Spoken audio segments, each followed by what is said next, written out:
Bueno, perdón. Primero disculpar a José María Aznar, que no ha podido venir por un problema médico.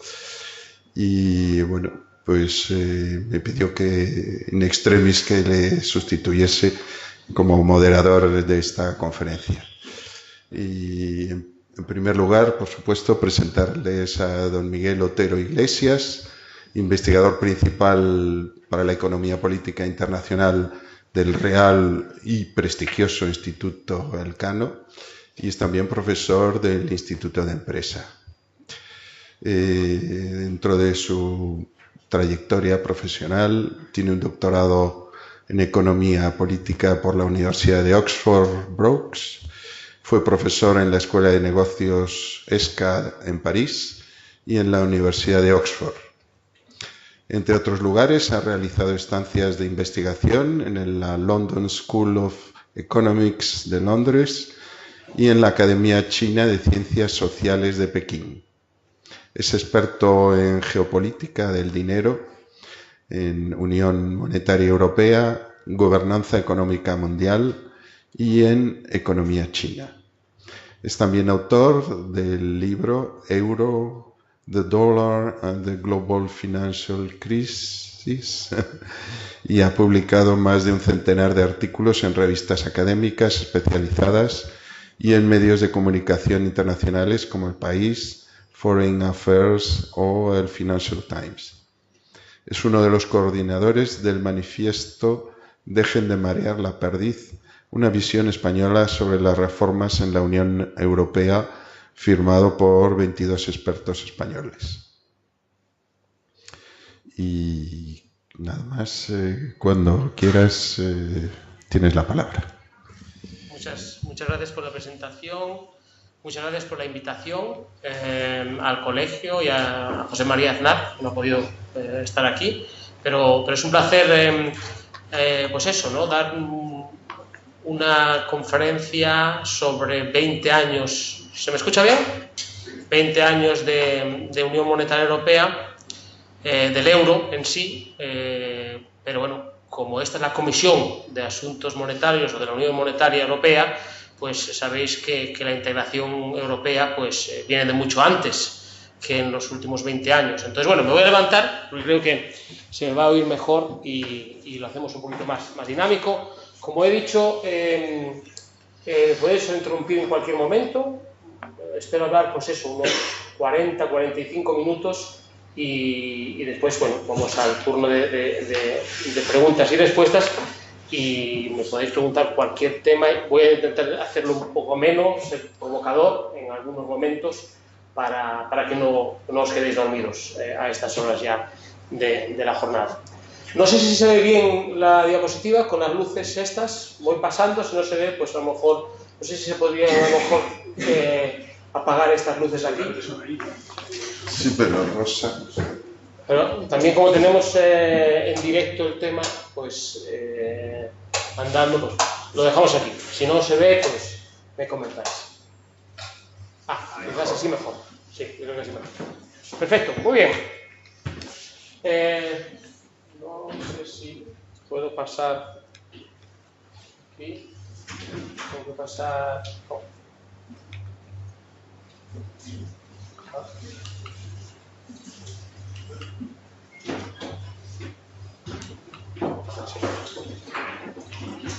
Bueno.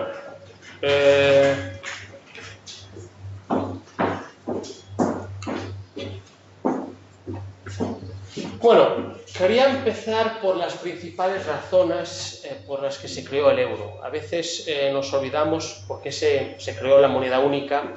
Nos centramos sobre todo en temas más internos y menos en los domésticos. Una de las principales razones, sabéis que es conseguir paz en Europa. Sobre todo, bueno, pues evitar mayor conflicto o nuevos conflictos entre Francia y Alemania, atar el poder alemán en la integración europea. Por lo tanto, bueno, como me habéis contado que la Comisión se creó prácticamente cuando se firmó el Tratado de Maastricht, pues conoceréis algunos de vosotros los debates por aquel entonces en Alemania, con Helmut Kohl haciendo mucho hincapié en que el euro, la moneda única, era una manera de evitar una futura guerra. Esto es bastante conocido. Lo que es menos conocido es que si tú tienes un presupuesto común en tema de política agraria, te conviene tener un presupuesto en una unidad de cuenta. Para aquellos que os acordéis de qué es el dinero y las tres funciones del dinero, una unidad de cuenta en una moneda, y una moneda que al final, o por lo menos en una cesta, que después se convertiría en el ECU, etcétera, unitaria para todos los países de la Unión Europea. En aquel entonces eran las comunidades económicas europeas. Y eso a veces los americanos nunca lo han entendido, ¿no? Ese riesgo de tipo de cambio que había por tener un presupuesto común y tener diferentes monedas que trastornaba mucho la integración y la distribución de ese presupuesto. Eso es un tema que a veces se olvida y que fue clave en su momento. Otra razón, que es una razón más exterior, internacional, es, bueno, había un dominio claro del dólar y Europa, ahora que se habla, ¿no?, de la competencia con Estados Unidos y con China, en su momento de la competencia con Estados Unidos y Japón, bueno, Europa necesitaba tener una moneda que pudiese competir a nivel internacional y se entendía que, bueno, para tener un mercado único se debería tener una moneda única porque el euro creaba mucha inestabilidad monetaria, sobre todo después de la rotura del sistema de Bretton Woods, y Europa cada vez más necesitaba tener, pues, un barco más grande, ¿no? No simplemente pequeños barquillos, pero un barco un transatlántico más grande para navegar el oleaje que venía de la zona monetaria del dólar, que impactaba en Europa. Bueno, el que fuera en su momento ministro de Finanzas, o bueno, el que llevaba el Tesoro americano en esas negociaciones de finales de los años 60, ¿no?, cuando se está rompiendo el Bretton Woods, el sistema de Bretton Woods, cuando se desancla de la paridad con el oro, pues tiene esa frase que quedó grabada en la historia, de que realmente, bueno, cuando Estados Unidos se desancla del oro, realmente cae en impago, ¿no? Esto es algo que, por ejemplo, no se enfatiza demasiado, pero cuando desancla del oro y el dólar empieza a devaluarse, eso para todos los tenedores de dólares es una devaluación de la deuda americana que tenían en su poder. Y entonces, bueno, en ese momento Connolly le dice a sus contrapartes europeas que, bueno, el dólar es nuestra moneda y vuestro problema.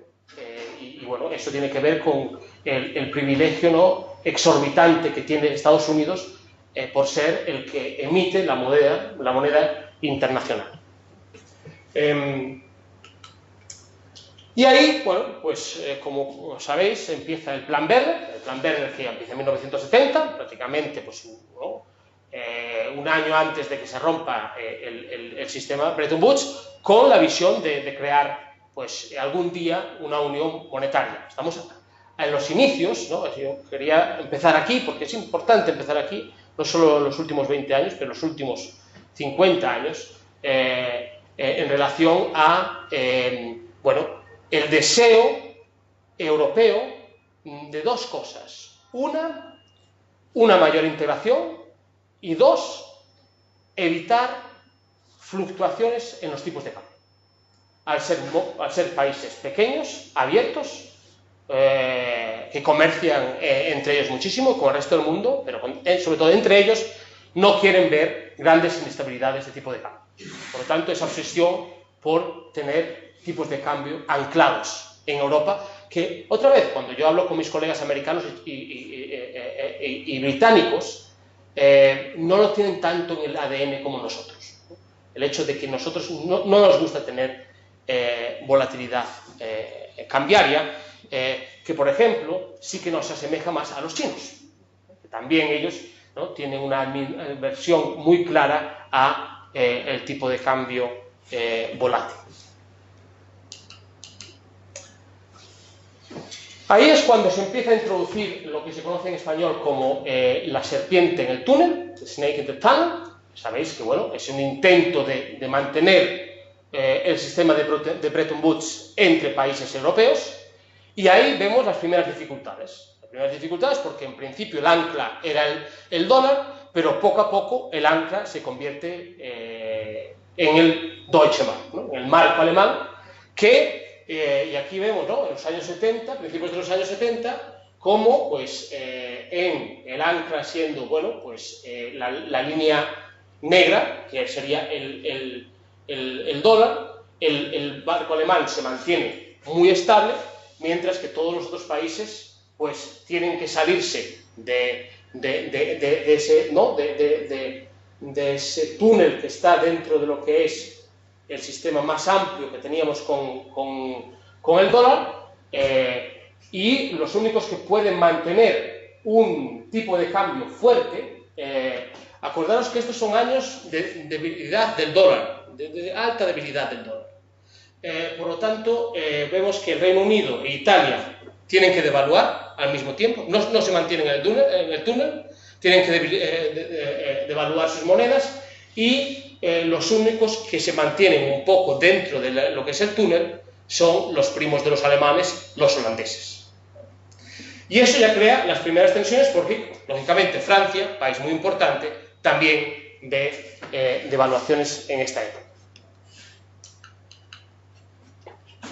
Esto es un gráfico de la paridad o el tipo de cambio entre primero dólar y marco alemán y después euro, ¿vale?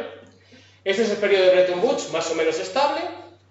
Aquí es cuando viene el shock de Nixon, cuando se desancla del oro. Vemos que el dólar se devalúa muchísimo en esta época, de los años 70. Esta es la época de la estagflación. Esta es la época donde la política monetaria americana es expansiva, la política fiscal todavía con Irak, con Vietnam siendo un problema en Estados Unidos, es súper expansiva. Eso devalúa muchísimo la moneda. Recordaros también que este es el momento, en la época de Carter, que el emisor de la moneda internacional por excelencia, Estados Unidos, tiene que empezar a emitir deuda americana en francos suizos y en marcos alemanes, porque los acreedores europeos empiezan a exigir que el hegemón del sistema empiece a emitir su deuda en moneda dura.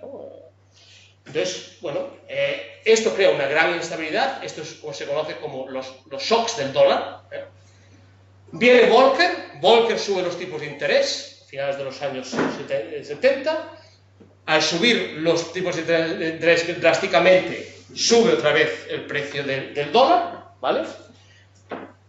Hasta el punto de que tenemos una situación similar a la de ahora con Trump, donde Estados Unidos, al ver que el dólar está demasiado fuerte, le exige, y ahí es donde entra el poder monetario americano, ahí es donde entra la política. Ya no estamos hablando de economía solo, ya estamos hablando de poder, estamos hablando de política.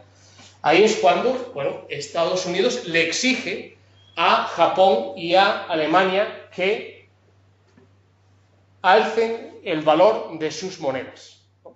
Y lo hace con todo el arsenal que tiene, no solamente a nivel de presión diplomática, pero en plena Guerra Fría les dice: señores japoneses, señores alemanes, nosotros tenemos miles de tropas en su territorio defendiéndoles de la Unión Soviética, por lo tanto, mejor hacen lo que les decimos, si no puede haber problemas. Entonces, Japón y Alemania no les queda otro remedio que lo que se conoce como el Acuerdo de Plaza, del Hotel Plaza en Nueva York, de revaluar sus monedas. Así el dólar vuelve a perder otra vez valor, porque al final, bueno, una de las tensiones que tenemos en el sistema monetario internacional es que el emisor de la moneda internacional Estados Unidos no exporta dólares con helicópteros mandando sacos de dólares por el mundo.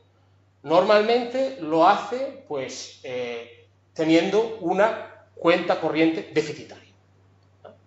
Y entonces, bueno, tenemos una correlación muy fuerte entre periodos donde el dólar es muy fuerte, que llevan a un déficit de cuenta corriente muy grande, y ese déficit de cuenta corriente muy grande crea inestabilidad. Y esto es la situación que tenemos hoy con Trump, donde vemos otra vez que un dólar relativamente fuerte pues hace que Estados Unidos tenga un déficit comercial enorme con China, y la diferencia que tenemos con esta época es que cuando en los años 70-80 Alemania y Japón dependían de la defensa, ¿no?, del poder militar americano para defenderse de la Unión Soviética, hoy el rival, el competidor de Estados Unidos es China, que es un rival militar a la vez, y donde Estados Unidos no tiene el mismo nivel de presión, aunque ahora está utilizando todo tipo de vías de presión para hacer que China cambie su política monetaria. Llega el euro. Esta es una época de la nueva economía, los años 90, la época de Clinton, se refuerza el dólar, y aquí vemos, por ejemplo, y eso lo veremos más tarde, pero como el dólar también se devalúa en esta primera década de los años 2000, y eso realmente también le afecta a Europa, porque el euro se devalúa frente al dólar, y eso lógicamente le afecta a los sectores exportadores europeos.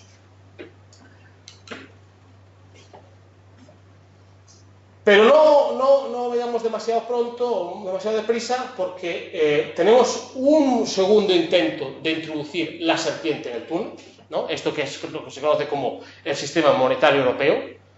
Aquí ya el marco alemán ya es el ancla, y aquí volvemos otra vez a la misma dinámica, ¿no? Tenemos la dinámica de que solo los holandeses realmente pueden mantener el tipo de cambio fuerte del marco alemán, y todos los demás tienen que devaluar, incluso los británicos, que por la inflación, acordaos que estos son años de inflación en toda Europa, y los únicos que contienen la inflación son los alemanes y los holandeses. Los holandeses se mantienen dentro del túnel. Los británicos, para emular la política alemana de lucha contra la inflación, entran en el sistema monetario europeo, y dura muy poco tiempo hasta que, bueno, George Soros, entre otros, hacen que tengan que salirse del sistema monetario europeo.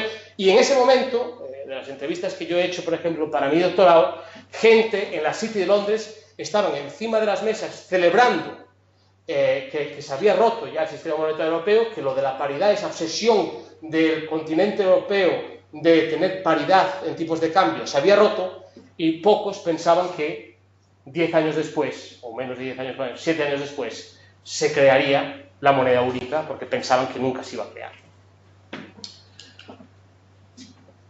Y, lógicamente, pues la relación franco-alemana en todo este asunto ha sido clave, y donde Helmut Kohl pues siempre fue alguien que ha dominado el debate enormemente. Lo interesante de la crisis de la libra esterlina del 92 es que, bueno, el Banco Central alemán no ayudó al Banco Central o al Banco de Inglaterra en aquella crisis, no respaldó la libra esterlina, cuando unos meses después Francia entró también en una dinámica de gran especulación cambiaria, y ahí sí que el Bundesbank, el Banco Central alemán, intervino para ayudar a Francia. Y eso, por ejemplo, los británicos nunca se lo perdonaron a los alemanes, ¿no? Y ahí vieron que la relación franco-alemana era mucho más fuerte que la relación que tenía Alemania con el Reino Unido por aquel entonces. Esta imagen la conocen bien. Últimamente tuvimos una imagen similar. Prácticamente todas las parejas franco-alemanas tienen una imagen similar, la última entre Macron y Merkel. Bueno, yo siempre digo que al final el euro es ¿no?, un matrimonio prácticamente inseparable entre Francia y Alemania, que viene con ciertos hijos. Los alemanes vienen con sus hijos, de un matrimonio anterior, los franceses vienen con sus hijos de un matrimonio anterior y, bueno, es una relación compleja, difícil, pero hasta ahora inquebrantable. Saben también que, bueno, en la creación del euro hubo dos tensiones hubo una tensión que todavía está con nosotros, que es la idea, bueno, de los monetaristas franceses de decir, la única manera de llegar a una unión cada vez más estrecha es por la vía de la moneda, por eso monetaristas, y la visión alemana que siempre fue, sobre todo en el Bundesbank, ¿no? el bastión de la ortodoxia germana, siempre fue cuidado porque las uniones monetarias, y la historia de Alemania lo demuestra, no se pueden conseguir si no hay unión política y sobre todo si no hay unión cultural, unión de principios, unión de valores, una manera parecida de pensar en cómo manejar el dinero. Por lo tanto, toda la insistencia en la convergencia, en los criterios de convergencia, etc. Entonces, desde el punto de vista de los economistas alemanes, la unión monetaria debería ser el final del proceso, nunca el principio.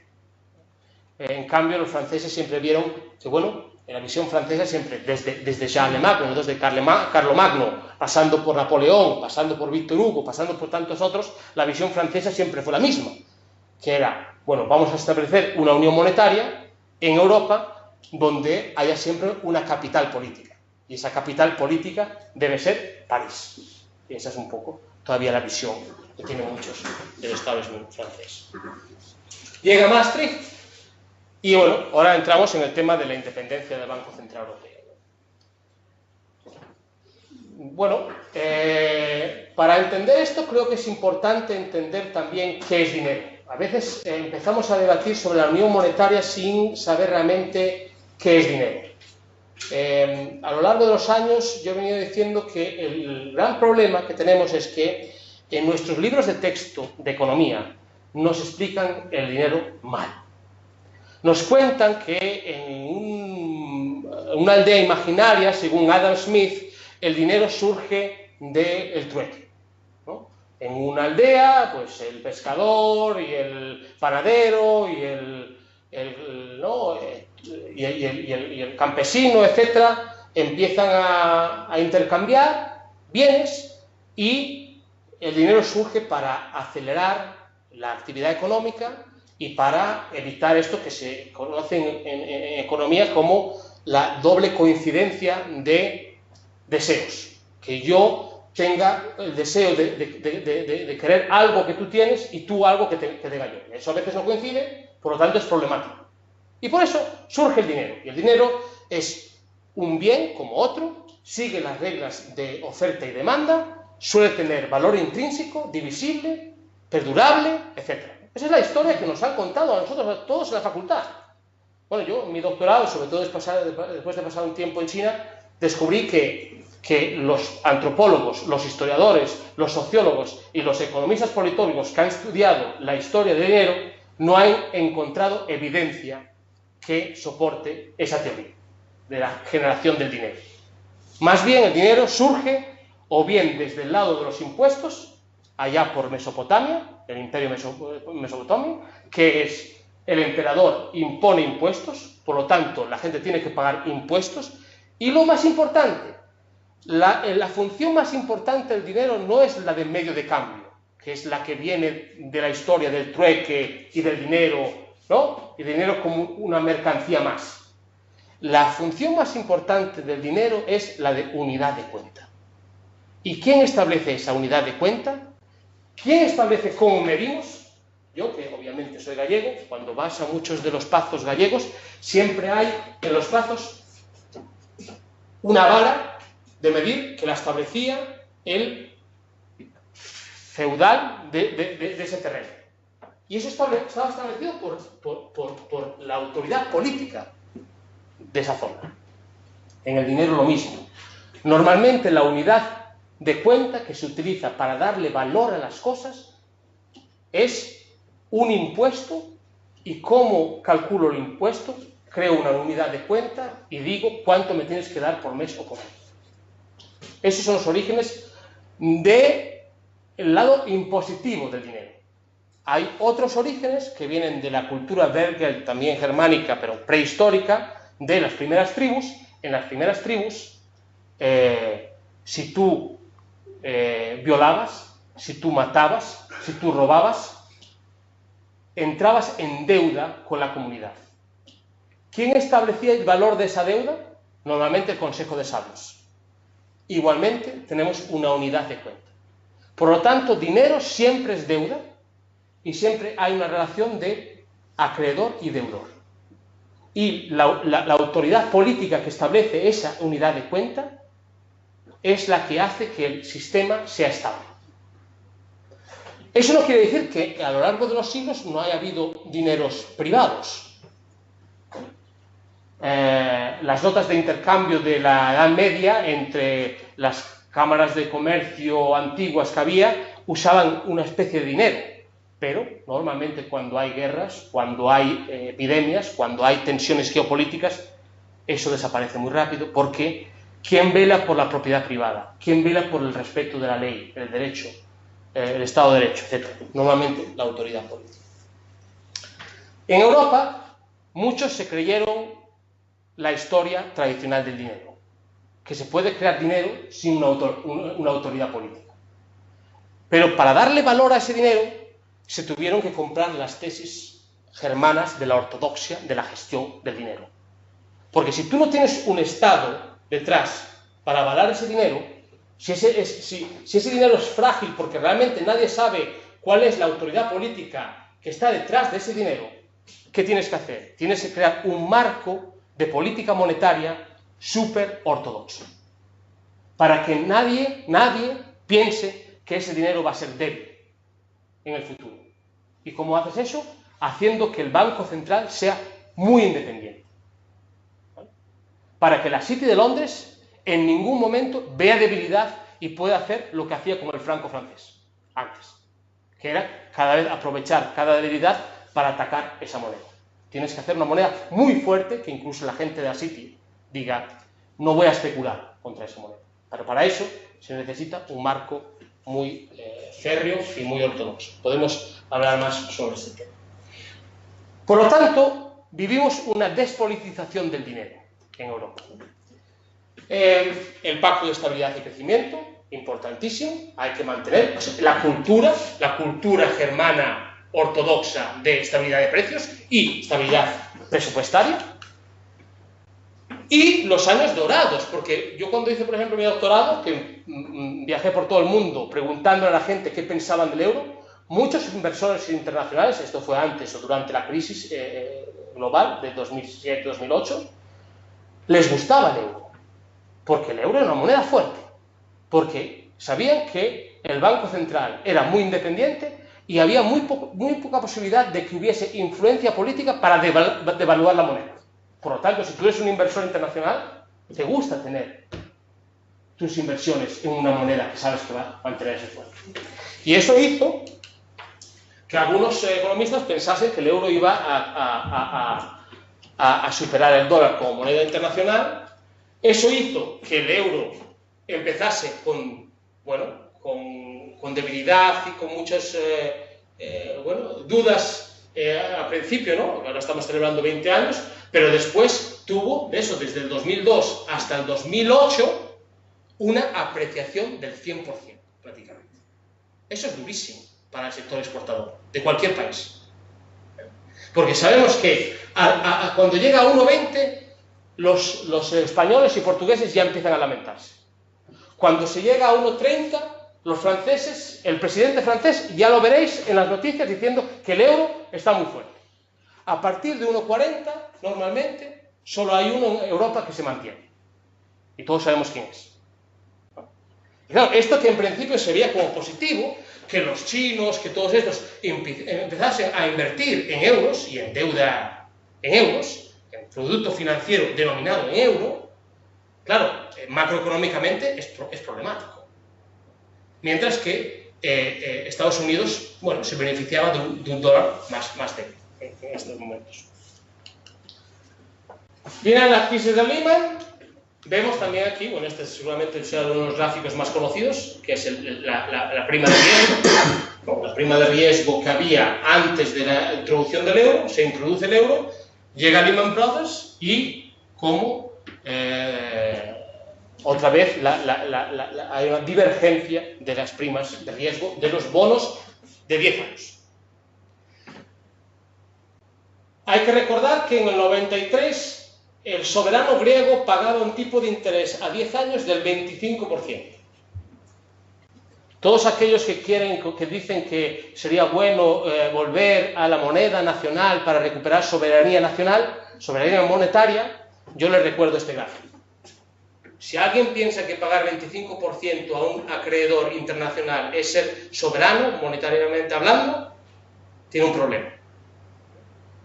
Lo interesante, por supuesto, es que en estos años, 2004-2005, los mercados financieros internacionales pensaban que había más posibilidades de impago del Reino Unido que de Grecia. Eso es interesante, ¿no? ¿Cómo puede ser eso?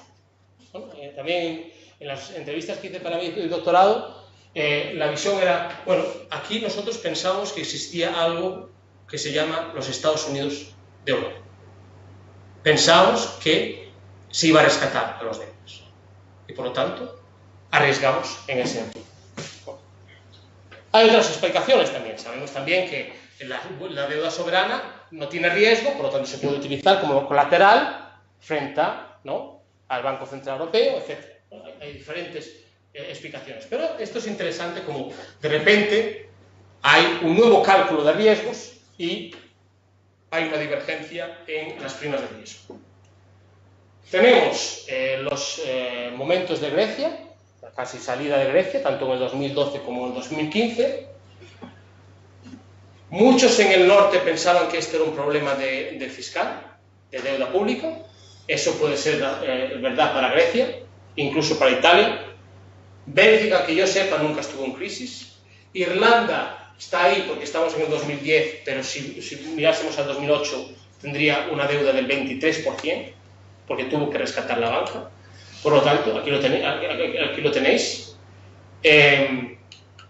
España tenía una deuda pública menor que la de Alemania, o sea que esta gráfica siempre se enseñaba a mis colegas alemanes cuando iba a dar charlas en Alemania durante estos años, para decirles es que el problema de España no es la deuda pública. Entonces, ¿qué ha pasado? Bueno, si tú tienes tipos de interés negativos en estos países, pues es muy lógico que inviertas tu dinero y lo puedes invertir en capital productivo. No se ha hecho, y donde se ha metido sobre todo es sobre todo en sectores donde, y acordaros de la fuerte apreciación del euro. Cuando tienes una moneda muy fuerte, no te vas a invertir, lo lógico es que no vayas a invertir a sectores transables.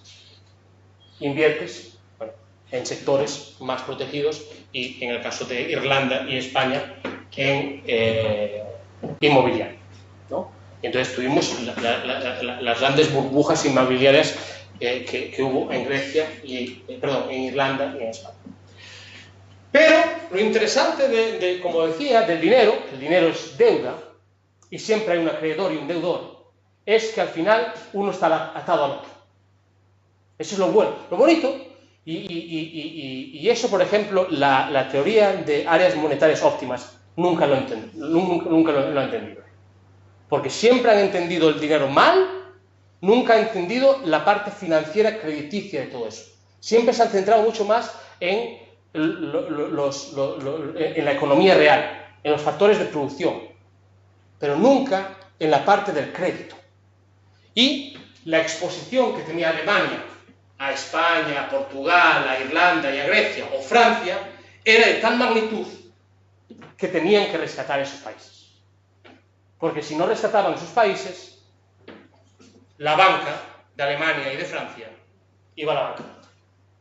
Entonces, el dinero y la unión monetaria al final crea esa interdependencia, ¿no?, que hace que sea muy difícil romper esa unión. Por intereses racionales, intereses egoístas, pero ese lado de la interdependencia se olvidó en muchos casos. Lógicamente tenemos los desequilibrios macro. Mucha gente insiste en que ese es el mayor problema que tenemos, ¿no? Un superávit muy alto en Alemania y en Holanda, y sobre todo antes de la crisis unos déficits muy grandes en países como España, Portugal, Grecia. Pero la pregunta aquí es, ¿qué mandaba aquí? ¿La cuenta corriente o la cuenta de capitales? Si entra mucho capital a tu país y tienes crédito barato, no es lo lógico que tú tengas una cuenta corriente deficitaria. O sea que, al final, la causalidad aquí no está muy clara. Pero lo que sí que está claro es que vino mucho capital a estos países que al final hicieron que hubo estos desequilibrios. Después tenemos, lógicamente, los desequilibrios en los costes de producción. Los costes unitarios de trabajo, donde vimos, claro, por la inflación diferente, por la productividad diferente, etcétera, países como España, Grecia, etcétera, tuvieron unos costes mucho mayores que hicieron que esos países fueran menos competitivos. Y Alemania y Austria tuvieron moderación salarial o incluso reducción salarial. Pero bueno, eso también lo tenemos en Estados Unidos. Estas discrepancias las tenemos en Estados Unidos también. Los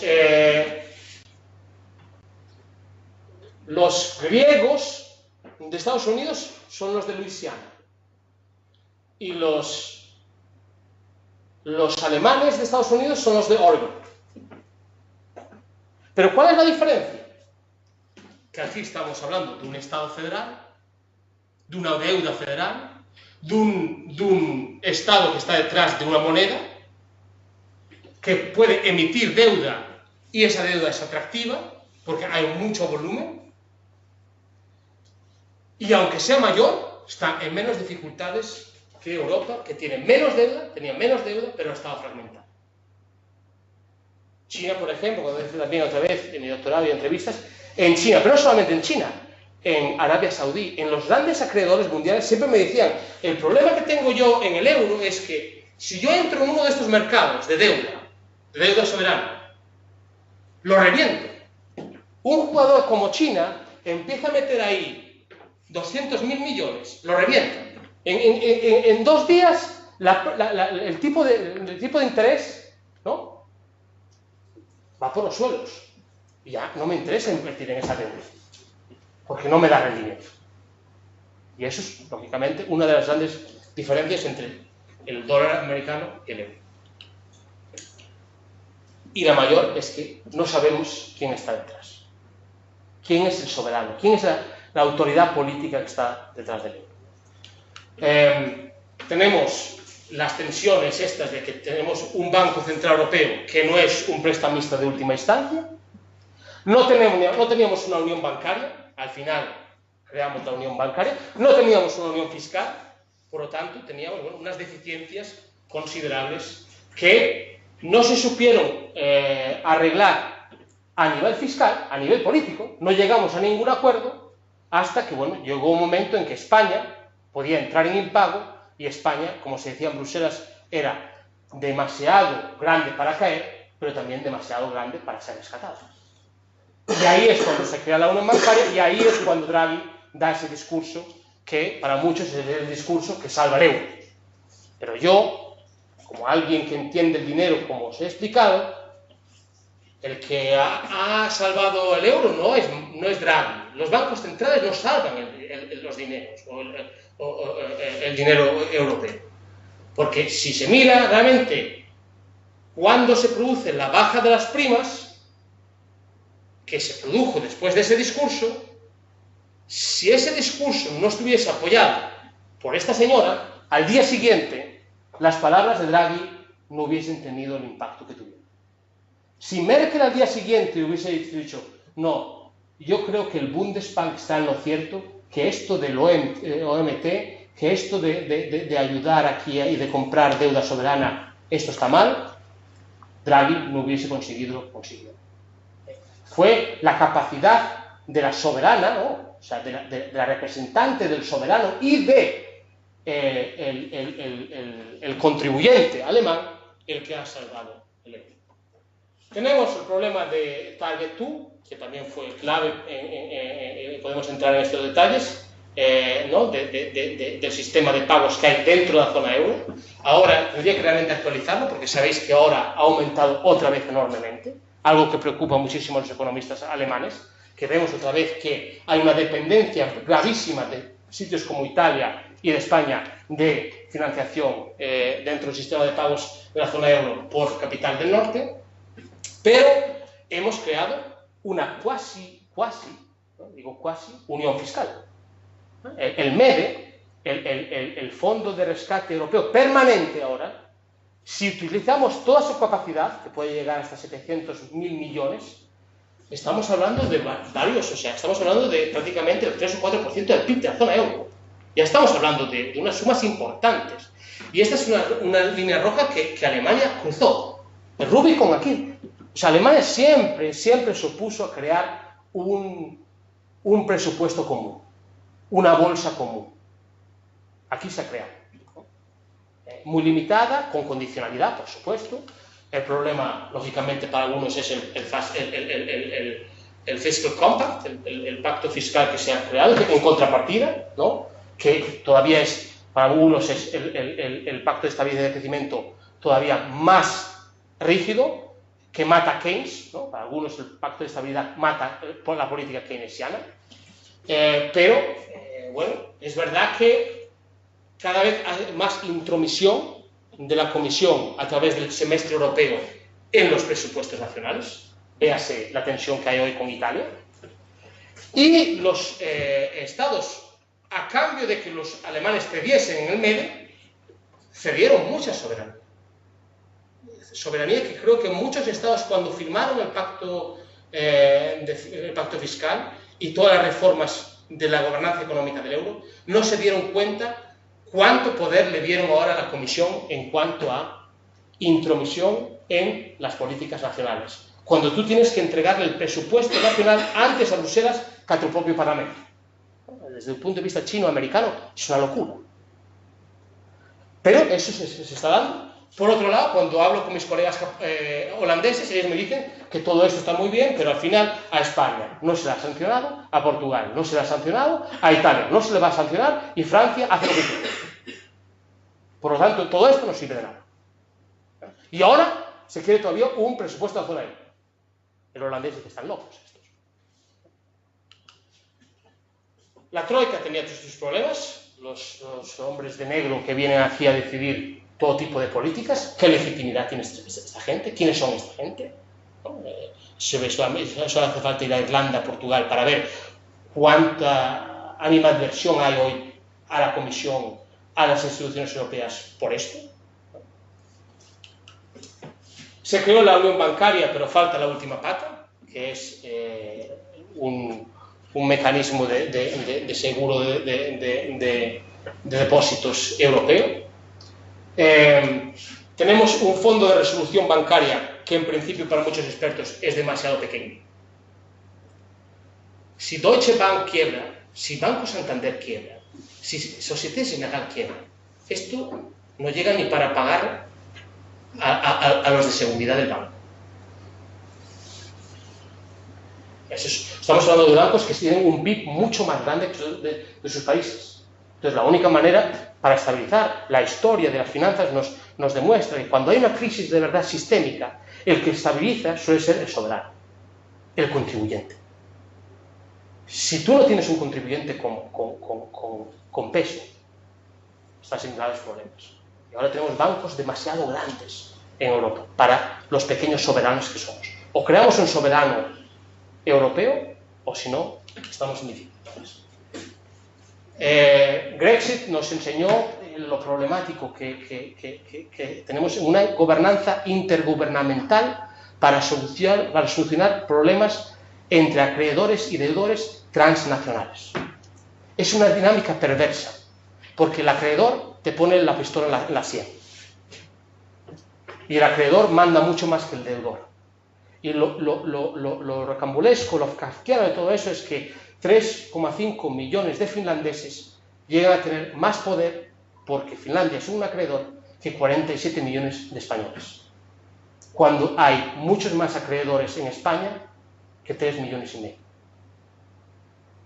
Pero esa dinámica intergubernamental crea estos problemas. Al final todo quedó en manos de Draghi y Merkel. Tuvimos expansión cuantitativa de los bancos centrales. Saben que ahora mismo el Banco Central Europeo tiene cerca del 25% de toda la deuda de la zona euro en su balance. Eso es una unión fiscal por la puerta de atrás. Por eso, 13.000 alemanes fueron al Tribunal Federal Constitucional alemán a decir: esto es ilegal, esto no está en los tratados. En los tratados siempre se nos ha dicho que aquí no iba a haber financiación de los soberanos por parte del Banco Central. Que eso está claramente dicho. Pero bueno, se llegó al Tribunal de Justicia Europeo, el Tribunal de Justicia Europeo dijo que esto era política monetaria, que esto estaba dentro de la legalidad y bueno, ellos se tuvieron que callar. Pero creo que podéis ver por qué muchos piensan que esto va demasiado lejos. Que si se quiere hacer una unión fiscal, que se haga, pero no por la puerta de atrás, de una manera técnica, con la compra de deuda soberana por parte del Banco Central. ¿En dónde estamos? Estamos en Italexit, posible, no. Es Salvini simplemente amenazando, jugando un poco, ¿no?, al póker. Bueno, yo hice trabajo de campo no hace mucho en Italia. Mi sensación es que los italianos no están descontentos con cómo va la Unión. Ahora, lo interesante del italiano es que durante siglos el italiano siempre se quejaba de Roma. Roma era la corrupción, era todo lo malo que te podías imaginar dentro del sistema político. Hoy el italiano medio sabe que el poder ya no está en Roma. El poder está en Bruselas y en Berlín. Entonces, el deporte nacional es criticar a los de Bruselas y a los de Berlín. Eso es un chip interesante, ¿eh? en un país muy nacionalista. El italiano es muy orgulloso de ser italiano. Pero demuestra estas tensiones, que yo puedo votar a mis representantes en Italia, pero de alguna manera no sé muy bien cómo quitar y poner a la gente en Bruselas y en Berlín, lógicamente, sabiendo que ellos son los que mandan, yo no puedo hacer nada porque soy italiano. Entonces eso crea unas dinámicas perversas. ¿Qué queda por hacer? Bueno, en los informes de los presidentes, de los 4 presidentes, de los 5 presidentes, está ahí la unión bancaria, la unión económica, la unión fiscal, la unión política, pero bueno, Draghi usó su medicina, morfina, yo llamo la morfina de Draghi, y desde que Draghi realmente habló y Merkel apoyó y el Banco Central Europeo ha hecho el trabajo sucio de redistribuir y de crear una unión fiscal por la puerta de atrás, no ha habido grandes avances en lo que es la construcción de la gobernanza del euro. Lo último que se ha decidido, pues vuelve otra vez a la tensión entre eurobonos y unión política. Volvemos otra vez a las dinámicas que os comentaba antes entre alemanes y franceses. El francés o el español dice: queremos eurobonos. El alemán dice: para eso se necesita unión fiscal y unión política, porque si quieres crear eurobonos necesitas un presupuesto común, y ese presupuesto común deberá ser controlado por un parlamento común. Funciona así la cosa. Y entonces el francés, por lo menos hasta la llegada de Macron, decía: eso de crear una unión política y de ceder soberanía fiscal, eso mejor lo dejamos para mañana. Bueno, Macron ahora sí que quería más, ¿no? Entonces pasamos, ¿no?, de un Macron que venía con grandes ambiciones a un Macron que al final se ha quedado pequeñito otra vez, ¿no? Y que al final depende de Alemania para hacer ciertas cosas y de una señora en Alemania en concreto. Esa señora alemana cada vez está más débil, por lo tanto vemos pocos avances. Y ahora le crecen los enanos porque tenemos la Liga Hanseática de 9 países del norte que se oponen a una unión fiscal, como sabéis, liderados por Holanda, como os he comentado. Si nadie respeta las reglas, si los del sur al final no hacen las reformas que tienen que hacer, si tenemos que lidiar con que los franceses hacen lo que quieren, los italianos también hacen lo que quieren, pues ¿cómo vamos a entrar en una unión fiscal con esta gente? ¿No? y entonces, bueno, vetar todo tipo de avance en un presupuesto de la zona euro, una unión fiscal. Pero hay propuestas. Yo creo que lo peor sería crear un Fondo Monetario Europeo, o sea, pensar que vamos a gobernar la Unión Económica y Monetaria como el Fondo Monetario Internacional gobierna las crisis de balance de pagos entre los países es no entender lo que es la Unión Económica y Monetaria y no entender que al final esto se trata de un destino común. No se trata de un tipo de cambio fijo que puedes cambiar cuando quieras. Por eso, por ejemplo, yo me opuse siempre a la salida de Grecia de la Unión Monetaria, porque si sale Grecia ya deja de ser una unión monetaria y ya se convierte en un sistema de tipo de cambio fijo, que la gente puede entrar y salir como Argentina entró en la paridad del dólar y después salió de la paridad del dólar. Creo que hay unas implicaciones aquí importantes. Y a nivel de aplicación de los ajustes, los programas de ajustes, impuestos por alguien tecnócrata realmente que va a venir de Bruselas, tipo Fondo Monetario Internacional, y introducir esos ajustes, eso es tóxico para la convivencia europea. Por lo tanto, creo que hay que tener problemas, hay que ver esto con mucha suspicacia y como problemática. Y bueno, acabo con la propuesta que hemos coordinado desde el CANO, que cuenta pues, con 22 economistas y politólogos, todos ellos expertos en el euro, que va un poco desde Josep Piqué hasta Almunia, desde Fernando Fernández hasta Manuel de la Rocha. Bueno, hemos intentado traer pues, la gente de diferentes ideologías y diferentes corrientes de pensamiento en España hacia pues, lo que nosotros pensamos que es totalmente necesario, que sería justamente, no podemos hablar más en detenimiento sobre el tema pero dar pasos hacia al mismo tiempo la unión fiscal y la unión política. Con un presupuesto de la zona euro, con una autoridad fiscal, pero también con una autoridad fiscal que esté dirigida por alguien que sea propuesto por el Eurogrupo, pero que sea votado por una comisión del euro del Parlamento Europeo. O sea, alguien con la legitimidad del Parlamento Europeo para que alguien como Varoufakis no diga, bueno, yo ahora, esto no es democrático, yo tengo que lidiar aquí con gente que no está actuando de una manera democrática, ¿no? En estas circunstancias que nosotros planteamos, pues sí, esta persona sería el jefe del Eurogrupo, propuesto por los ministros de Finanzas y su legitimidad de los países del club, pero también votado por los europarlamentarios, votados directamente por sus ciudadanías, por lo tanto ya con un peso, una legitimidad de decir que, bueno, si hay que hacer esta reforma, si hay que hacer este ajuste, pues ya tienes ya mayor legitimidad para hacer todas las reformas que se necesitan. Y, lógicamente, el presupuesto europeo no tiene que ser a la francesa, es decir, no, necesitamos 3 o 4% del PIB para ser un mecanismo de estabilidad, ¿no? De estabilidad macroeconómica, etcétera. Sino más bien, pues, ver los bienes públicos europeos, sobre todo en la zona euro, que se necesitan. Un concepto, antiguo de ¿quieres dinero? ¿Pero para qué? ¿Se necesita ese dinero para fronteras? ¿Se necesita ese dinero para la competitividad de este sector? ¿Para la educación de este tal? O sea, ¿para qué? ¿No? Sobre todo, se necesita un Google europeo, se necesita, ahora por ejemplo tenemos el debate sobre, ya sabéis, un fondo de defensa, un fondo de defensa europeo. Por lo tanto, yo creo que Europa va a ir hacia la necesidad de bienes europeos comunes, y ahí, pues entonces, ¿se quiere hacer eso a nivel europeo? ¿Se necesita este dinero? ¿Quién va a controlar el uso de este dinero?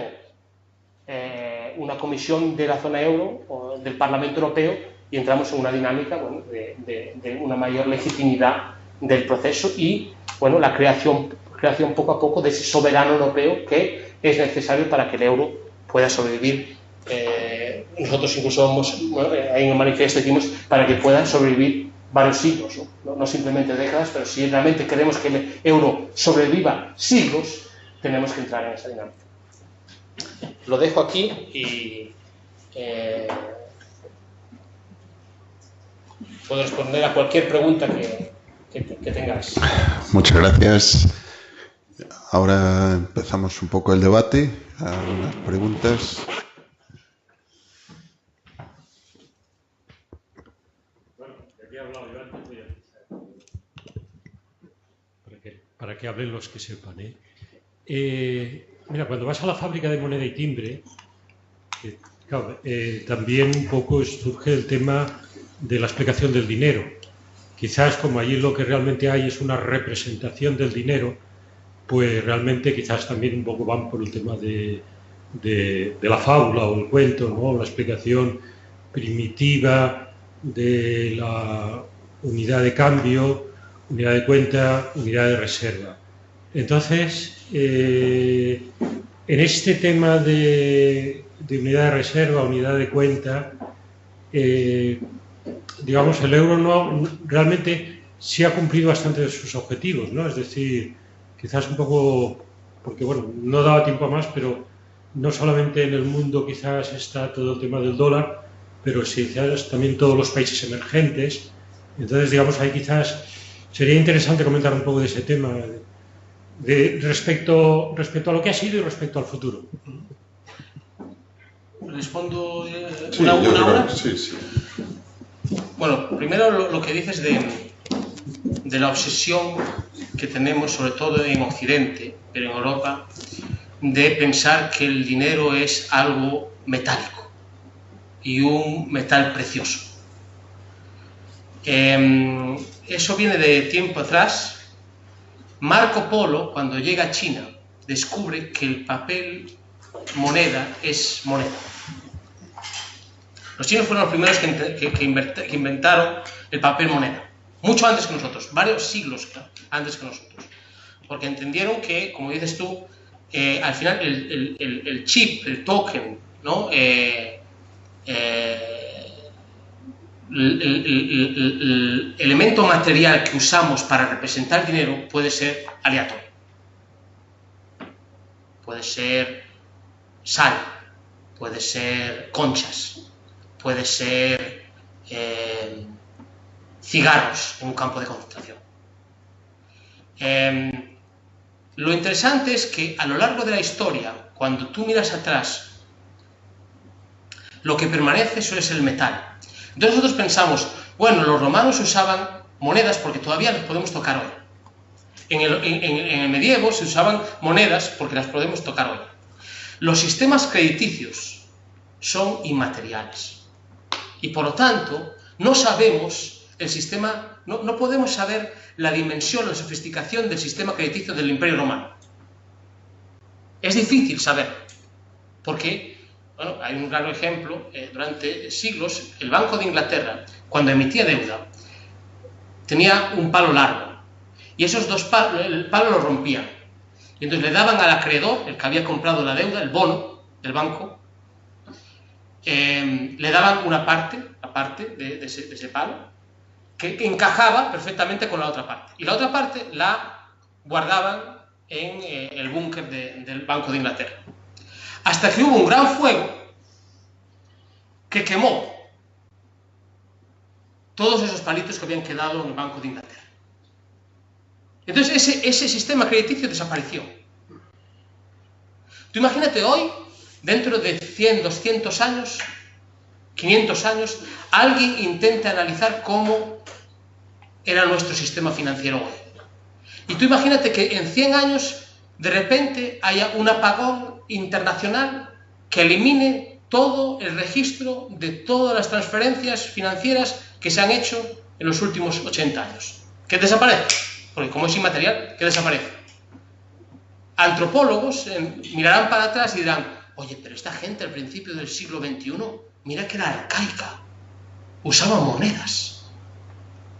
Y pensarán, no, si no tienen evidencia escrita, ojalá la tendrán, de que, bueno, había todo ese sistema crediticio, no van a tener la capacidad de mirar para él. ¿El euro, a pesar de no tener un soberano detrás, sigue vivo? Sí. La pregunta que siempre le hago yo a mis interlocutores y a mis alumnos es, ¿cuál es la autoridad política detrás del euro hoy en día? Cuando daba clases en Francia, la respuesta solía ser el Banco Central Europeo. Para ellos era la autoridad. Y yo le decía, no, el Banco Central no es una autoridad política. Es una institución tecnócrata. Y si es autoridad política, tendremos un problema serio, porque nadie vota a esa gente. En China, cuando se lo pregunto a mis interlocutores chinos, la respuesta es clara. La autoridad política, Berlín. Clarísimo. Eso es un problema. ¿Subsiste? Sí. El problema es que, claro, puedes tener una moneda a largo plazo donde Alemania tenga poder de veto, decida las cosas, porque, claro, la mujer, la señora Merkel es una gran gobernante y defiende los intereses de su gente y es la representante legítima del soberano alemán, pero no es la representante legítima de la zona euro. Y eso crea tensiones y va a crear tensiones. Por lo tanto, sí, ha habido muchas monedas que han aparecido, pero por sus problemas, y sobre todo si no tienen una autoridad política con la capacidad weberiana del monopolio, del uso de la violencia, la capacidad que tiene un Estado en la época moderna de defender al país, de asegurar la propiedad privada, de asegurar el Estado de Derecho, y no tienen la legitimidad, que en época moderna viene con elecciones y viene con el voto del ciudadano. Si no tiene esas dos cosas, a largo plazo, y desde el punto de vista de los emergentes, y yo mucho de mi trabajo ha sido justamente intentar entender cómo las élites financieras y políticas de los países emergentes, China, Brasil, el Golfo Pérsico, Rusia, etcétera, ven el euro, desde un punto de vista chino, está claro. Yo siempre me lo decía, el problema del euro es que le falta autoridad política, que le falta un Estado, un Estado detrás. Si no lo tiene, nuestra historia en China nos ha demostrado que esto no tiene capacidad de perdurar en el tiempo. Sí. Hola, buenas tardes, gracias por la presentación. Dos zonas, has mencionado que el euro, cuando se crea, uno de los motivos es para hacer un balance al dólar hegemónico, ¿no?, que presidía la política económica internacional. ¿Crees que el euro ha logrado ser una moneda competitiva vis a vis a los ojos de Estados Unidos? Y bueno, ya un poco en comparación a otras monedas. Y una segunda pregunta, viendo esa dualidad entre acreedor y deudor, ¿quién es el deudor? ¿A quién es el acreedor de la deuda de Europa hoy en día? ¿Y qué riesgos tiene esa interdependencia con estos acreedores? Has dicho que el 25% lo tiene el ECB, pero el otro 75% sería interesante también saberlo. Gracias. Vale, sobre la primera. El euro, la creación del euro es un acto de defensa frente a la hegemonía y a los shocks del dólar. Más que una estrategia ofensiva de competir con el dólar, realmente es un mecanismo de defensa, ¿no? En poder monetario hay dos fases. Una es autonomía y otra es influencia. Prácticamente en todos los conceptos del poder hay esas dos fases. Uno no puede tener influencia si no tiene autonomía, ¿no? O sea, yo tengo que tener defensas para que tú no puedas cambiar mis políticas. El euro es justamente crear autonomía frente a eso. China, cuando llegó a acumular 4 billones de dólares, lo que quiere es eso, defensa, para que Estados Unidos no le tuerza el brazo como hizo con Japón en su momento. Es un acto de defensa. A veces tú te quedas en la autonomía. Eso es un acto defensivo. El acto ofensivo es intentar cambiar las políticas del otro, ¿no?, que ya entras en influencia. Entonces, el euro en general ha dado autonomía a los europeos. Yo diría que ha sido víctima de su éxito. Le ha dado tanta autonomía que un país como España ha llegado a un déficit por cuenta corriente del 10% del PIB. Eso es tener mucho poder monetario, porque tú no tienes ajustes. Tú emites una moneda internacional que es atractiva para mucha gente, por lo tanto te puedes endeudar mucho más de lo que deberías endeudarte, pero tienes ese privilegio. Entonces, bueno, que el euro haya podido absorber todo ese capital que ha absorbido de pasar de 86 céntimos de dólar a 1,60 de dólar. Oye, tú has creado un transatlántico que es capaz de lidiar con olas de 50 metros. Antes eras incapaz. Incluso el marco alemán, las olas que venían de la zona dólar te pegaban y te movían. El euro, creando ese transatlántico, creó estabilidad, autonomía, defensa. Pero hasta un punto en que pensaba que era más fuerte de lo que realmente resultó ser.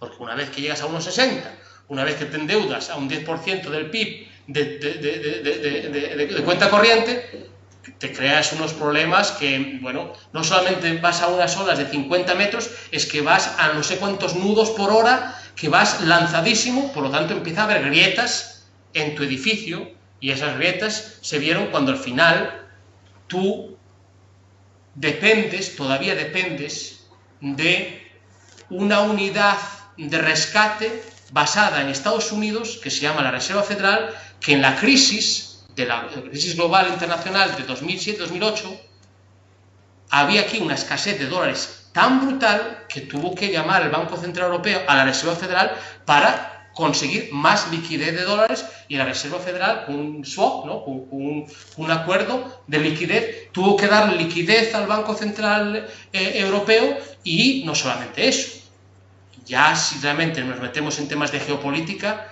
Europa todavía depende de Estados Unidos en cuanto a su seguridad. Ahora, eso está cambiando. Ahora con Trump y con mucho de lo que está pasando, ahora se está dando la gente cuenta que, oye, a lo mejor no podemos depender hasta siempre del apoyo americano en cuanto a defensa. A lo mejor tenemos que desarrollar nuestra autonomía estratégica militar propia por si las moscas.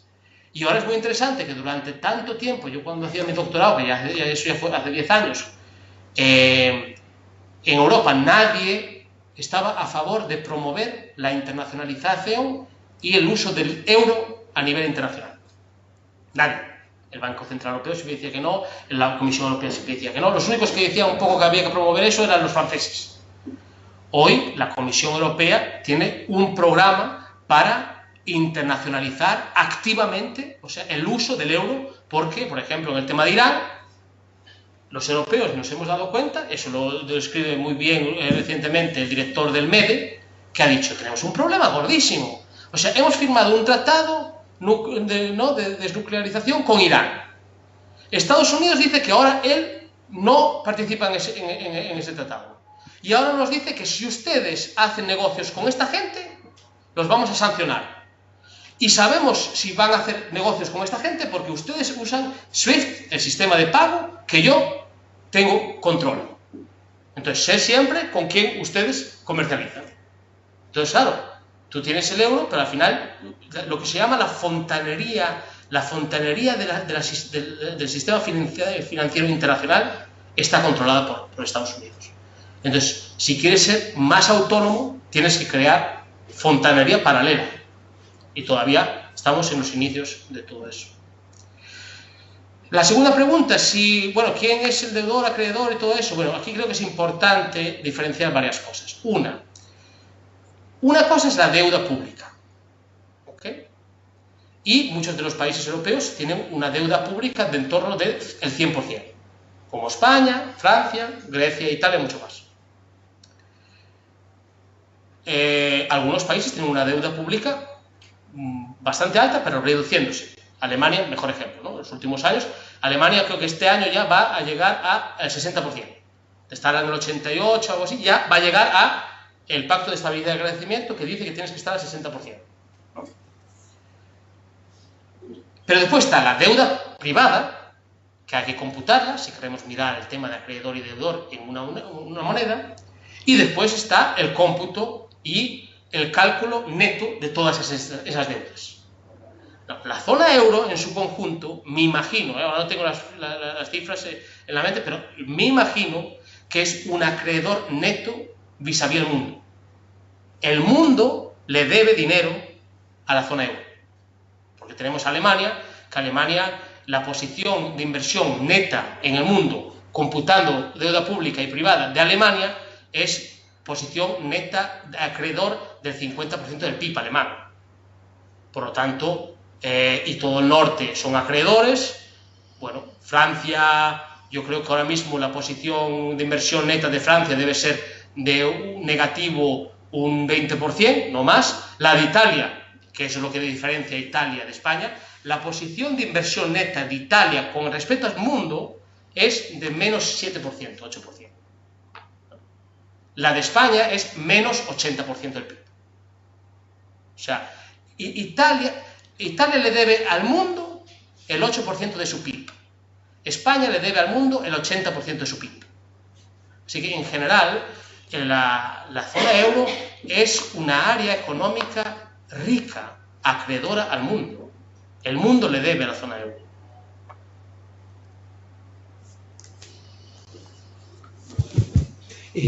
Sí. Cuando has hablado antes de los eurobonos, de la mutualización de la deuda, me ha parecido entender que no estabas a favor. ¿No lo ves oportuno en este momento o simplemente no lo ves posible? No, yo estoy muy a favor de la mutualización de la deuda. Creo que es totalmente necesaria. Creo que si no hay una mutualización de la deuda y si no hay un tesoro y si no hay un presupuesto de la zona euro, el euro tiene una vida muy corta. Lo que yo sí que pienso es que para tener todo eso, tú necesitas tener mayor unión política. O sea, si tú realmente llegas a un momento en que tú quieres mutualizar los riesgos, tú tienes que también mutualizar el control. O sea, tú no solamente tienes que mutualizar la emisión de deuda conjunta, todos nosotros vamos a emitir deuda conjuntamente. Tendremos que también mutualizar el pago de esa deuda. Por lo tanto, también los ingresos. Por lo tanto, también la recaudación. O por lo menos la capacidad de recaudar suficiente para poder pagarle a nuestros acreedores.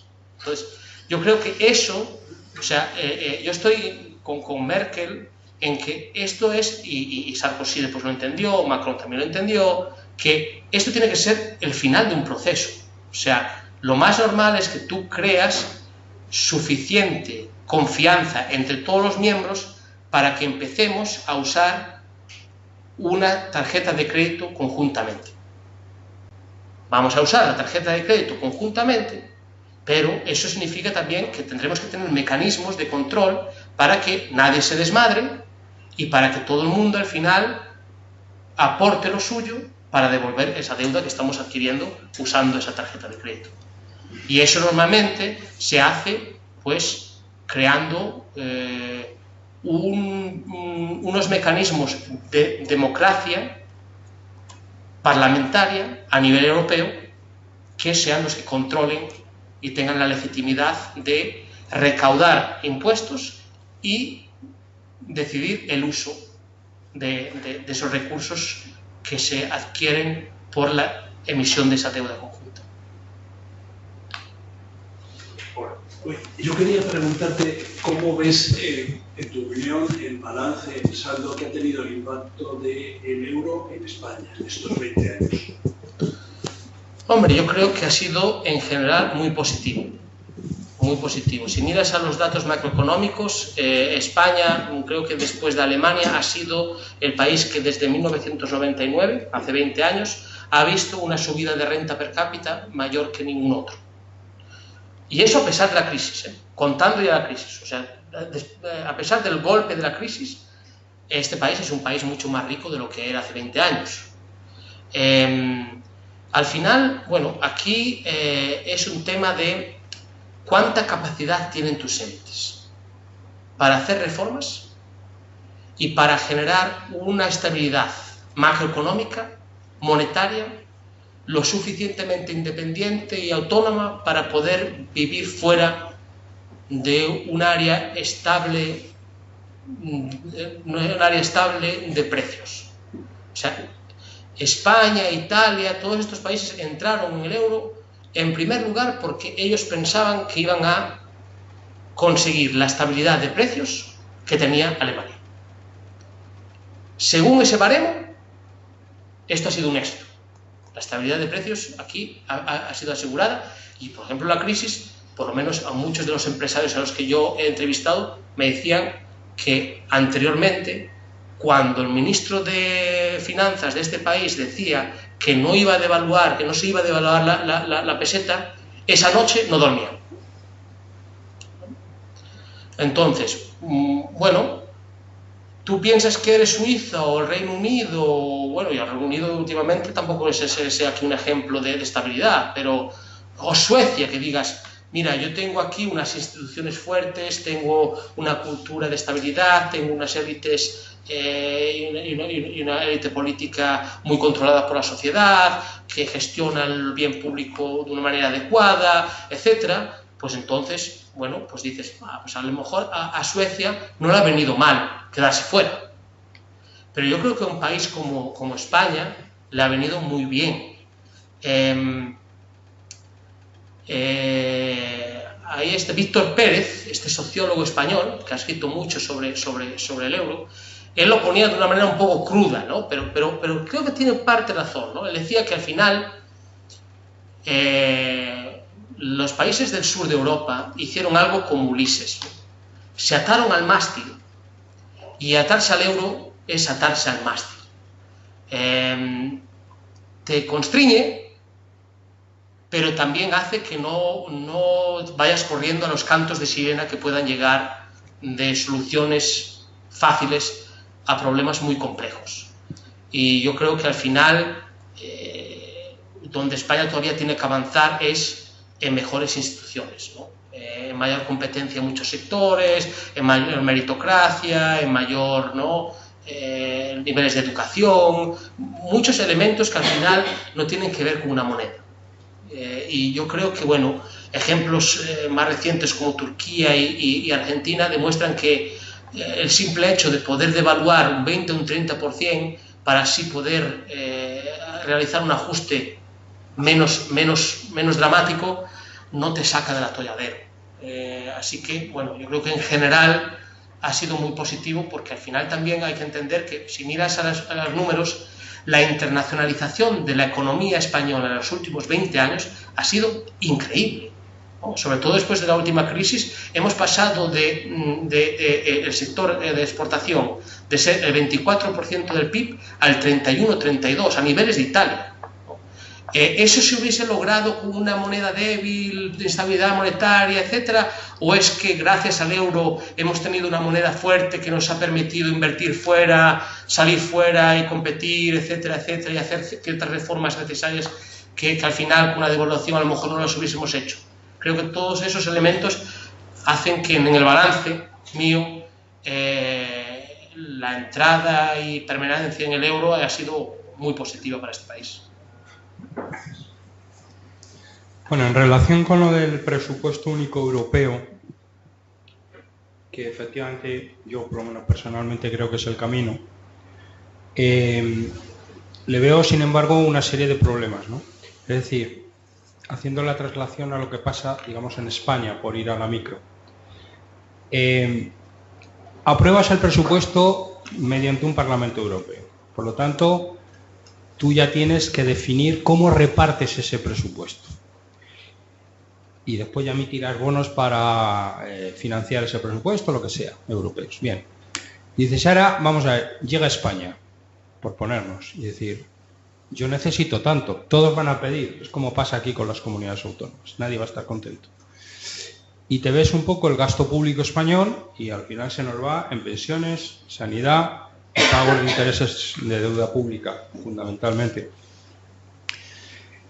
Si nos destinan presupuesto para eso y no nos destinan más, ¿cómo conseguimos volver a la convergencia? Algo que fue tan importante en la entrada del euro, que todos los países, y en particular España, nos esforzamos tanto Yo creo que había mentalidad de ese sacrificio por conseguir la convergencia, entrar en el euro, y una vez que ya se ha conseguido, pues hemos desmadrado, tampoco ha habido multas, como bien has dicho, y entonces no pasa nada, es decir, incumplimos, no pasa nada. ¿Y cómo ves eso? Porque luego cuando montas el Parlamento Europeo, democráticamente, ya hablar de democracia ahí está un poco la asimetría que hay muchas veces entre lo que es democracia por población y democracia por poder económico. Porque claro, digamos, imaginemos que hay más, que no lo sé, pero en el fondo más población externa a lo que son los países del norte, y que por población dominas el Parlamento y empiezas a destinar más presupuesto a los países del sur, cosa que a los del norte no les gusta nada por nuestra cultura. ¿Cómo es eso? O sea, ¿cómo resolver ese problema en el paso 2, asumiendo que se montará ese Parlamento? Y otra pregunta luego es, aunque los ingleses tienen su libra, siempre la han tenido, ¿cómo crees que puede afectar al euro el Brexit inglés en cuanto a, digamos, en términos quizá de solvencia? Porque, bueno, están en la Unión Europea, hoy por hoy todavía, pero queda muy poco, y tienen un peso económico muy fuerte. Bueno, empezando por la primera, y la primera es una pregunta muy compleja y muy difícil, porque como comentas, en sistemas políticos nacionales ya es de por sí difícil, tanto en sistemas muy centralizados como en sistemas más federales.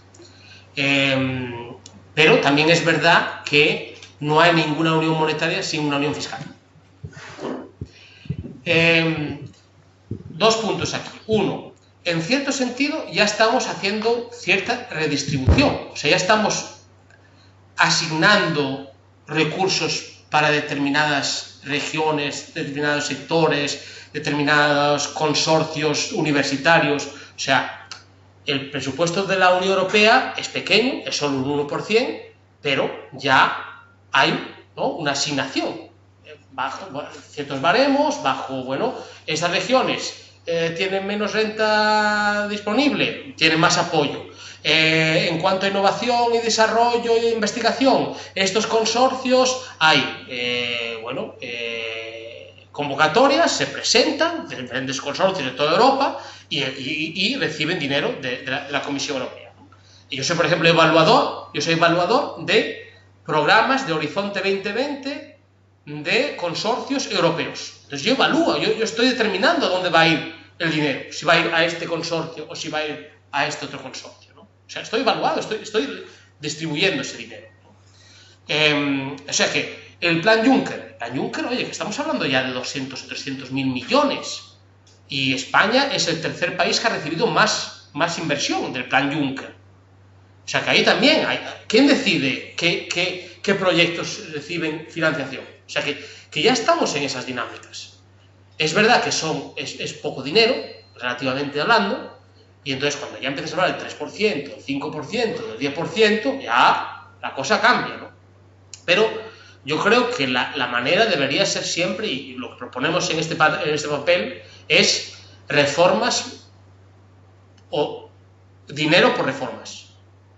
O sea que siempre tiene que haber una evaluación, y si tú no cumples, que eso fue un poco el error, ¿no? El error que ha habido, yo creo que muchos de los fondos de cohesión y estructurales, es que se dio dinero, sobre todo se dio dinero a ciertas administraciones, y esas administraciones, algunas lo gestionaron bien y otras lo gestionaron mal.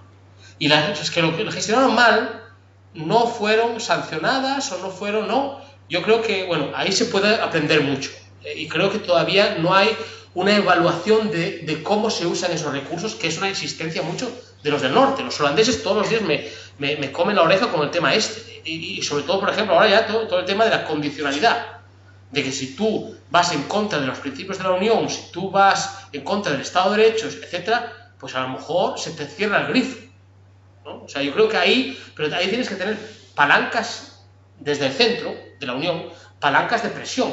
Si no tienes palancas de control, no funciona, ¿no? Porque claro,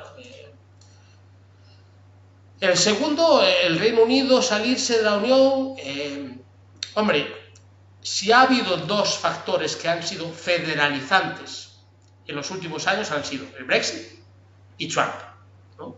Creo que muy poca gente pensaba que los otros 27 se iban a mantener unidos frente al Reino Unido en una negociación muy dura, una negociación que quedará en la historia. Los historiadores la vendrán como una negociación como de las más, como el Tratado de Versailles, como tantos otros tratados muy importantes que ha habido en la historia, donde creo que por primera vez en 500 años el Reino Unido no ha sido capaz de dividir a la Europa continental, y esas son palabras mayores, y donde nos hemos tenido que enfrentar, y nos vamos a tener que enfrentar a una realidad muy clara, que es: lo que no puede ser es que el centro financiero de la zona euro esté fuera de la zona euro. Eso tiene unas complicaciones enormes, sobre todo de soberanía, ¿no? Porque si tú no tienes jurisprudencia sobre la actividad en ese centro financiero, estás atado de pies y manos. O sea, en la crisis, el Banco Central Europeo tenía que pedir la información de todo el sector de los derivados, ¿no? Sabéis que es un sector de billones, ¿eh? Tenía que pedir la información al Banco de Inglaterra, porque no tenía capacidad de control y de información de lo que estaba pasando ahí, ¿no? Entonces, bueno, ahí la pregunta es: ¿quién va a reemplazar al Reino Unido o a Londres en la zona euro? ¿Va a ser París? ¿Va a ser Frankfurt?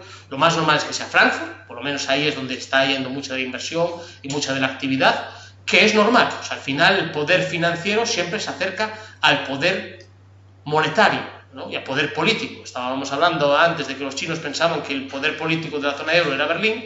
Pues bueno, Frankfurt es el poder monetario, ¿no? Pero eso siempre pensando que el Reino Unido se va a salir de la Unión Europea.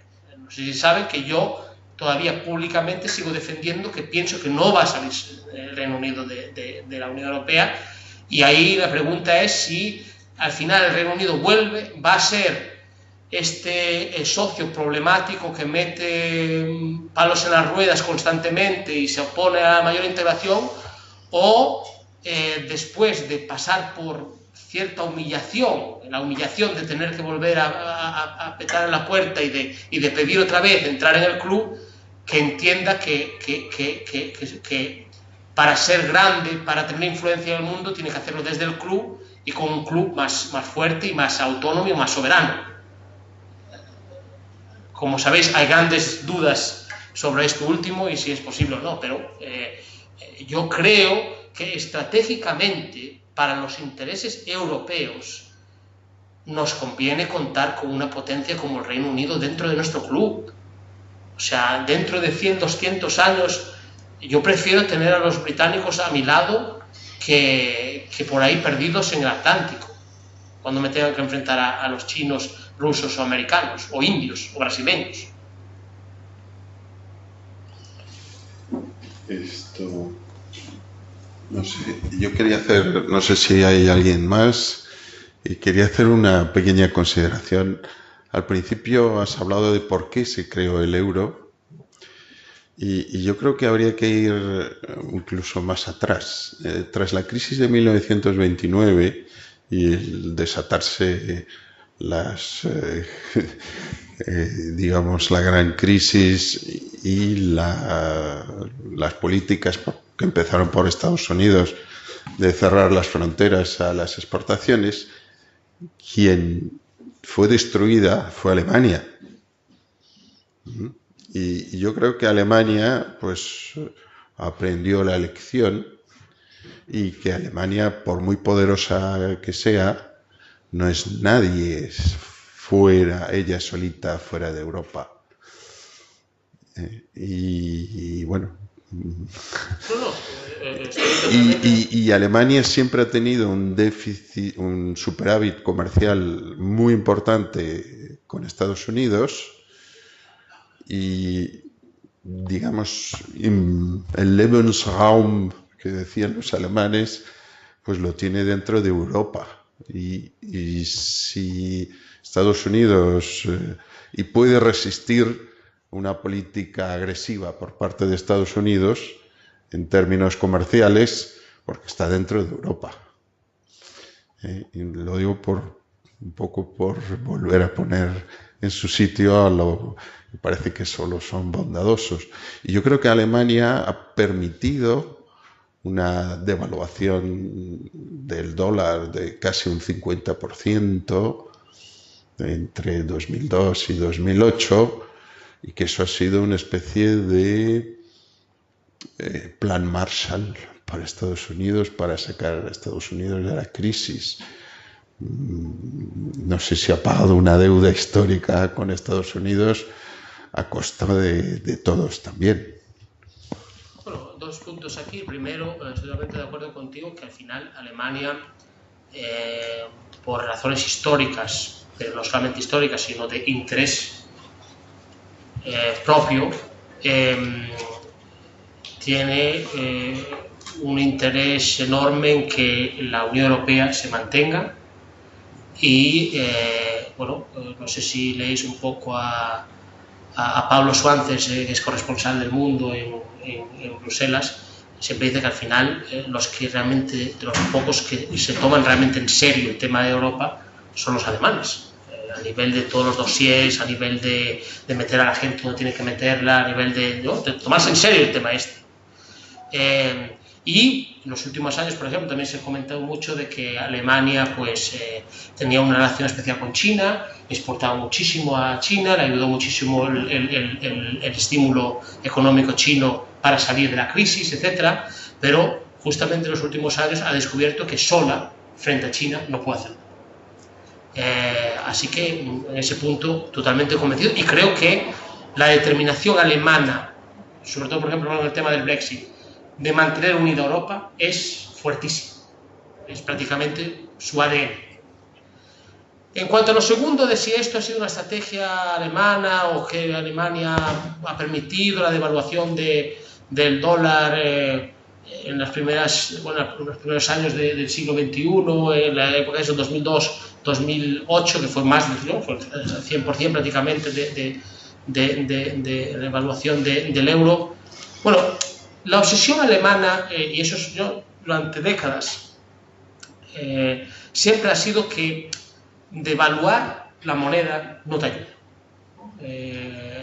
Al final, siempre en las tensiones que había con Francia, por eso ¿no? saqué a colación todo el tema de la serpiente en el túnel, todo, o sea, siempre al final la visión esta de, bueno, vamos a devaluar y así por lo menos salimos del paso, no solo los alemanes, ni los holandeses ni los suizos nunca han aceptado realmente esa visión, porque siempre han pensado que eso es pan para hoy y hambre para mañana, que al final tú lo que tienes que hacer es mejorar tu productividad, mejorar tus capacidades, tu innovación, tu educación, etcétera, y eso es al final lo que va a hacer que siga siendo competitivo, no solo en precio, pero en calidad.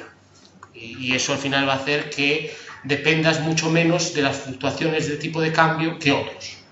Y entonces yo creo que eso explica más la pasividad de Alemania en esos años en cuanto a la apreciación excesiva del euro, y que para el resto de europeos era problemática, mientras que para los alemanes lo era mucho menos. Bueno, si no tenéis nada más, agradecerte pues tu presencia, hacerte entrega de la histórica y legendaria corbata del Colegio de Economistas. Edición única. Y bueno, no sé, un aplauso.